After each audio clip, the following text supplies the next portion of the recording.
Hi friend, Jhuma কিচেনে সবাইকে welcome. আশা করছি সবাই ভালো আছো, সুস্থ আছো। আমিও ভালো আছি। আজকে ভাত দিয়ে আমি একটা অন্যরকম রেসিপি বানাবো। তার মধ্যে কেটে রেখে টমেটো, পেঁয়াজ, আলু। আমি এটা সকালের ভাত কি করব, এই দুটো ডিম দিয়ে আমি ভাতটাকে অন্যরকম একটা রেসিপি বানাবো। দেখে নাও বন্ধুরা। প্রথমে আগে ডিমটাকে তেলের মধ্যে দিয়ে ভালো করে কুচি কুচি করে নিয়েছি। আর সাদা তেল দিয়ে করতে পারো, না হলে সর্ষে তেল দিয়ে করতে পারো। আমি সাদা তেল দিয়ে করেছি। যাই হোক বন্ধুরা, তো এটা ভেজে তুলে রেখে দেবো। তার মধ্যে তেল দেবো, একটু সামান্য গাওয়া ঘি দেবো, দিয়ে পেঁয়াজ আলু ভালো করে ভাজবো। তার মধ্যে একটু নুন দেবো। আমার এই ডিম ভাজা হয়ে গেছে। টমেটো কেটে রেখে দিয়েছি, কাঁচা লঙ্কা। যাই হোক, ওর মধ্যে একটু হলুদ, নুন, একটু মিষ্টি দিয়ে ভালো করে ভাজবে।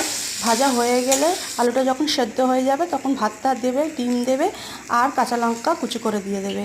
দেওয়া হয়ে গিয়ে দেখবে যে নুন মিষ্টি ঠিক আছে কি না, স্বাদ অনুযায়ী তোমরা দেবে। নামার সময় ধনেপাতা দিয়ে নামিয়ে দিলাম। হয়ে গেলে আজকে